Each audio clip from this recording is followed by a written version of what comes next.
Hello दोस्तों, कैसे हैं आप सभी। उम्मीद करता हूँ बहुत अच्छे होंगे और आपकी तैयारी भी बहुत बढ़िया से चल रही होगी। आपके अपने ही YouTube चैनल पे मैं पंकज कटारिया आपका हार्दिक अभिनंदन करता हूँ दोस्तों। देखिए दोस्तों, हमने इकोनॉमिक्स विषय के काफी बिंदु पढ़े हैं और उन्हीं बिंदुओं के क्रम में आज हम एक नया बिंदु जोड़ने जा रहे हैं जो आपके लिए मैं कहूँ परीक्षा के हिसाब से बहुत महत्वपूर्ण बिंदु है और यहाँ से बहुत अधिक प्रश्न आपको पूछे जाते हैं। आपने देखा है कि देश में दो तरीके की नीतियां होती हैं। एक नीति जो आप समझते हैं राजकोषीय नीति और दूसरी नीति जिसकी आज हम चर्चा करने वाले हैं वो है मौद्रिक नीति, जिसे आप मॉनेटरी पॉलिसी भी कहते हैं। ये मॉनेटरी पॉलिसी क्या होती है इसकी हम चर्चा कर लेते हैं। देखिए, हम इसके अगर डेफिनेशन की बात करें, इसके हम अर्थ की बात करें दोस्तों, तो इसका जो अर्थ होता है, अर्थ डेफिनेशन, आप ये कह सकते हैं कि एक देश में या एक अर्थव्यवस्था में एक अर्थव्यवस्था में मुद्रा के प्रसार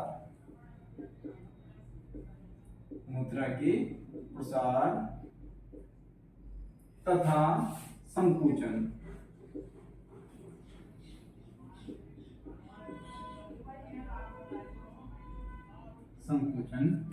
के प्रबंधन से संबंधित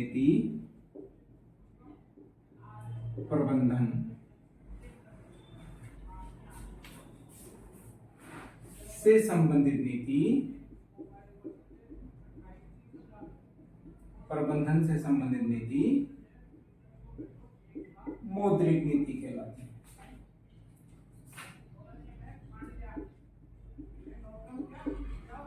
मौद्रिक नीति कहलाती है।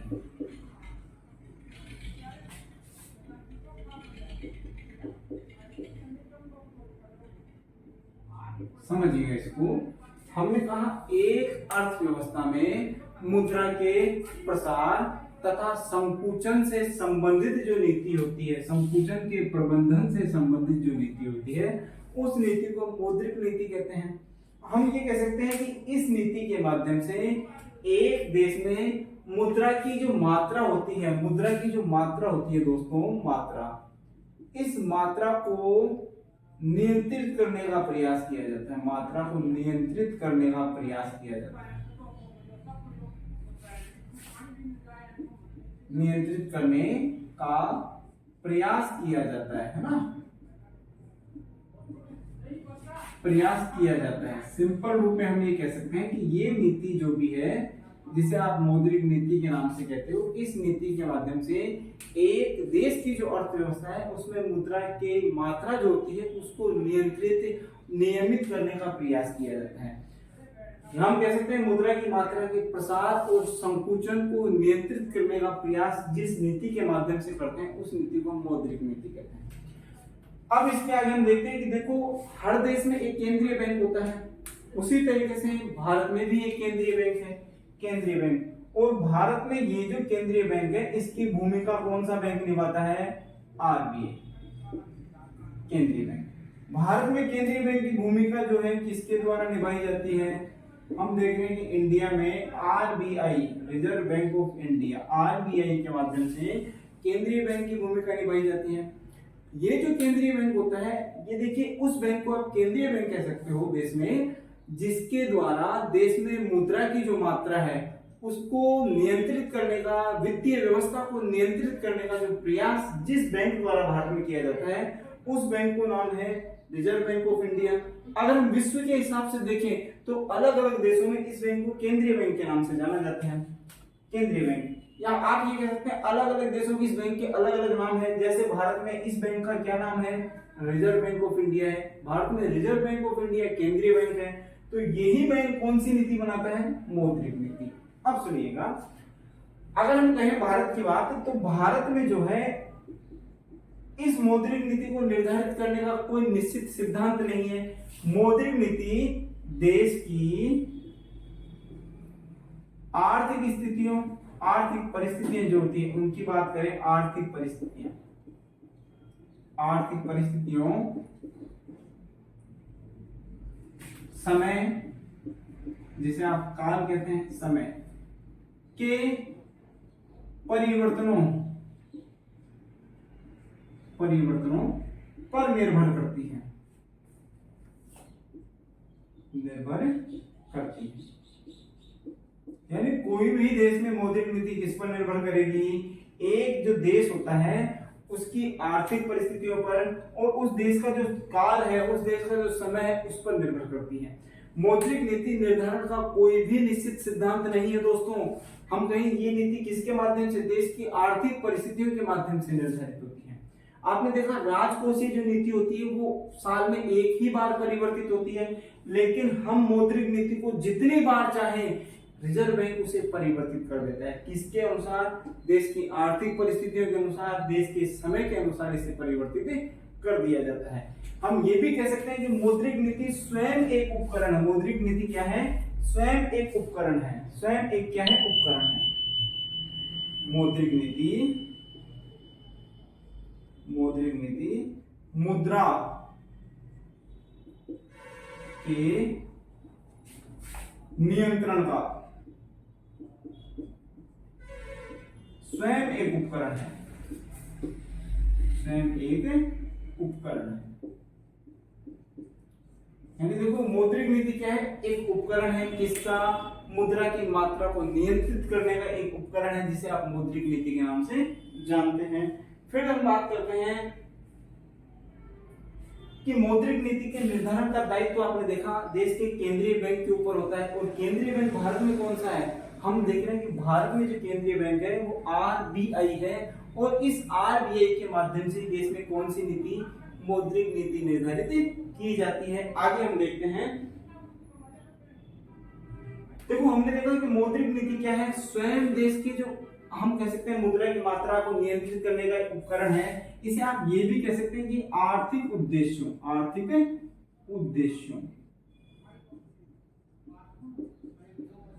के नियंत्रण का उपकरण है।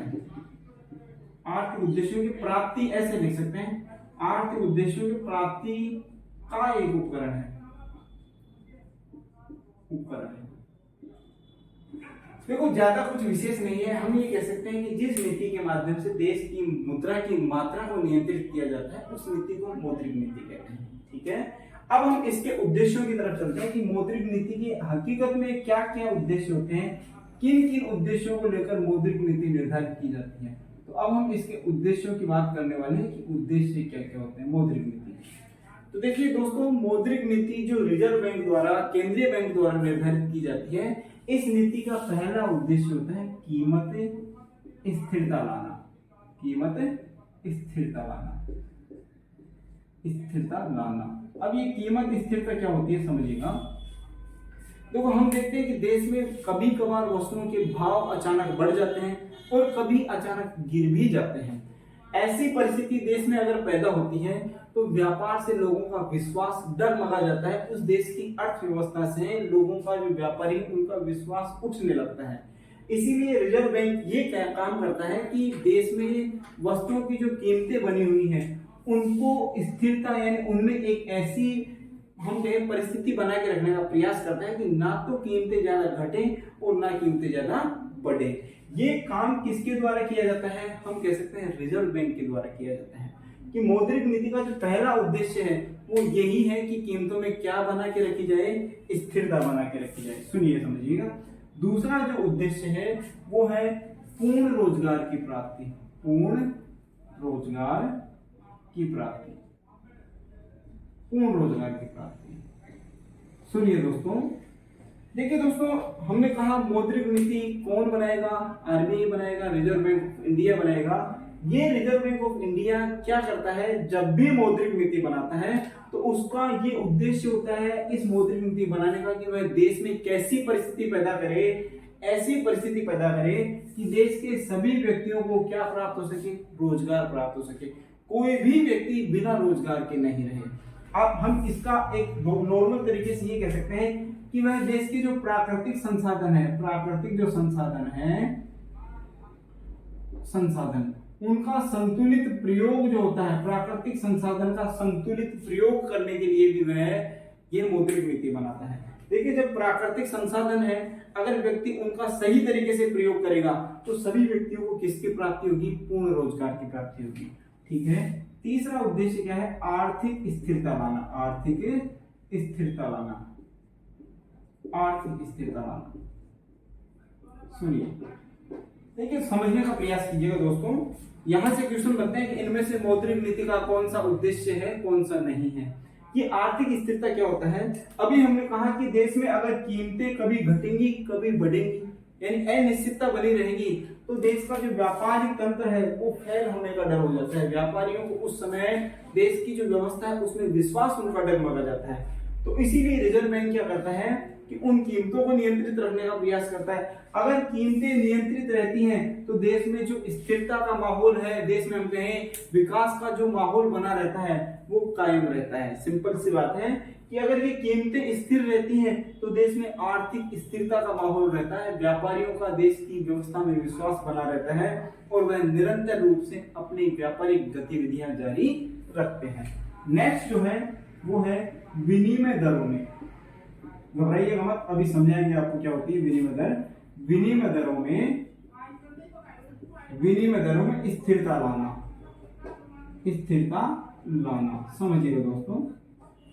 देखिए दोस्तों, विनिमय दर क्या होती है? हम ये कह सकते हैं कि एक देश की जो मुद्रा है, एक देश की मुद्रा जैसे रुपया, कहाँ की मुद्रा है?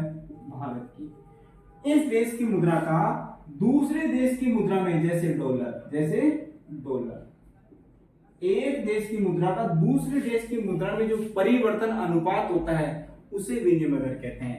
कहने का अभिप्राय यह है कि जब आप 70 रुपए देंगे तो आपको क्या मिलेगा? $1 मिलेगा। 70 रुपए देने के बाद आप $1 प्राप्त कर पा रहे हैं, तो ये जो दर है 1:70, ये क्या है? विनिमय दर है। इस विनिमय दर में स्थिरता कि भारत का हम कहें जो रुपए है उसका ज्यादा अवमूल्यन नहीं हो, ज्यादा रुपए की मात्रा गिरे नहीं, रुपए का मूल्य नहीं गिरे, इसीलिए क्या होता है, हम ये कह सकते हैं इसीलिए विनिमय जो मौद्रिक नीति है उसका निर्धारण किया जाता है।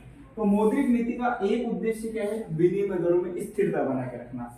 नेक्स्ट जो उद्देश्य है वो हम ये कह सकते हैं बचत तथा निवेश, बचत तथा निवेश, बचत तथा निवेश को प्रोत्साहन करना, प्रोत्साहित करना, ऐसे लिख लीजिए, प्रोत्साहित करना, बचत तथा निवेश को प्रोत्साहित करना। देखिए देश में बचत क्या होती है? पहले तो बचत बताइए मुझे आप, बचत क्या होती है? बचत। और आज का मैं क्वेश्चन जो है आपको यही दे रहा हूं कि बचत होती क्या है, इसका मुझे आप अपने कमेंट्स के माध्यम से मुझे आंसर दीजिएगा कि बचत हकीकत में क्या होती है। What is the saving? इसका आप मुझे आंसर बताएंगे इकोनॉमिकल लैंग्वेज में, क्योंकि मैंने आपको पहले बता रखा है बचत क्या होती है। जब हमारा उपभोग है उसमें से, जब हमारी इनकम है उसमें से आप क्या माइनस करेंगे कि आपको बचत प्राप्त होगी, वही आपको मुझे बताना है। देखो हमने बचत जो है तथा जो निवेश है उसको प्रोत्साहित मतलब बढ़ाने के लिए भी आर्थिक जो हमारी मौद्रिक नीति है वो रिजर्व बैंक द्वारा निर्धारित की जाती है। छठा उद्देश्य है आर्थिक विकास की दर को बढ़ाना, आर्थिक विकास दर को बढ़ाना, विकास दर को बढ़ाना, आर्थिक विकास दर को बढ़ाना, ये भी हमारा उद्देश्य होता है। देखो जब तक हमारी विकास दर आगे बनी रहती है, विकास दर तेज बनी रहती है, तो हम ये कह सकते हैं देश सफलता की तरफ आगे बढ़ता रहता है, देश का विकास होता रहता है। जैसे ही विकास दर घट जाएगी तो हमारा देश अवनति की तरफ जा सकता है। अवनति का मतलब उसकी अर्थव्यवस्था का हांस होने लगता है, अर्थव्यवस्था में कमी होने लगती है। इसीलिए मौद्रिक नीति का जो नेक्स्ट उद्देश्य है वो क्या है? आर्थिक विकास को बढ़ावा देना है, आर्थिक विकास को आगे बढ़ाना है। तो ये कुछ महत्वपूर्ण उद्देश्य थे दोस्तों जो मौद्रिक नीति जिन उद्देश्यों को लेकर निर्धारित की जाती है। हमने यहाँ आप कुछ प्रश्नों को आपको हमने यहाँ स्पष्ट किया है कौन कौन से हैं। हमने देखा कि मौद्रिक नीति का संबंध किससे होता है? मुद्रा की मात्रा से होता है। थोड़ा गौर करके देखिएगा, मैं वापस से इसको रिवाइज कर रहा हूँ। मौद्रिक नीति का संबंध किससे है? मुद्रा मात्रा से। मुद्रा मात्रा यानी देश में मुद्रा की मात्रा को नियंत्रित और नियमित करने वाली जो नीति है वो ही मौद्रिक नीति है। हमने कहा ना तो देश में रिजर्व बैंक ये चाहता है कि ना तो मुद्रा का ज्यादा फैलाव हो, यानी ना तो सभी के पास मुद्रा पहुंचनी चाहिए, विशेष रूप से नहीं पहुंचनी चाहिए, ना ही इतनी कम होनी चाहिए कि लोगों के पास पहुंच ही नहीं पाए, लोगों की यहाँ तक पहुंच ही नहीं हो। तो इन सबको नियंत्रित और नियमित करने के लिए जो नीति यानी इस मुद्रा का प्रबंधन करने के लिए जो नीति बनाई जाती है उसे आप मौद्रिक नीति कहते हैं। सिंपल है। इस मौद्रिक नीति को हम ये कह सकते हैं कि इसमें स्थायित्व नहीं होता है, इसको निर्धारित करने का कोई एक विशेष सिद्धांत नहीं होता है। ये किसके अनुसार, देश की आर्थिक परिस्थितियों के अनुसार, देश के समय के अनुसार ये अपने आप निर्धारित कर ली जाती है, यानी इसमें अनेक बार परिवर्तन किए जा सकते हैं। राजकोषीय नीति में साल में सिर्फ एक ही बार परिवर्तन होता है जब बजट पेश होता है, लेकिन मौद्रिक नीति में अनेक बार परिवर्तन किया जा सकता है। मौद्रिक नीति निर्धारण का दायित्व किसका होता है, देश के केंद्रीय बैंक का होता है, और भारत में केंद्रीय बैंक की भूमिका कौन सा, आरबीआई निभाता है। उसी तरीके से हमने देखा कि मौद्रिक नीति स्वयं एक उपकरण है किसको, आर्थिक उद्देश्यों की प्राप्ति का। फिर हमने इस मौद्रिक नीति के उद्देश्य देखे हैं। पहला उद्देश्य कीमत स्थिरता लाना है, दूसरा पूर्ण रोजगार की प्राप्ति है, और तीसरा है आर्थिक स्थिरता लाना यानी देश में विकास की दर को बनाए रखना। विनिमय दर जो कि मैंने बताया, एक देश की जो मुद्रा है, एक देश की मुद्रा का दूसरे देश की मुद्रा में जो परिवर्तन अनुपात होता है उसे ही विनिमय दर के नाम से जाना जाता है। बचत तथा निवेश को बढ़ावा देना भी किसका, इसी मौद्रिक नीति का एक उद्देश्य होता है। आर्थिक विकास की दर को बढ़ाना यानी आर्थिक विकास को गति प्रदान करना भी मौद्रिक नीति का एक उद्देश्य होता है। तो इस तरीके से हमने मौद्रिक नीति की कुछ बेसिक नॉलेज लिया है दोस्तों, इसका परिचय लिया है। रेगुलर वीडियो को देखें और इसी तरीके से और वीडियो आपके लिए बनते रहेंगे ताकि आपकी तैयारी हमेशा आगे बढ़ती रहे। रेगुलर रहिएगा। B continue, be happy and thank you.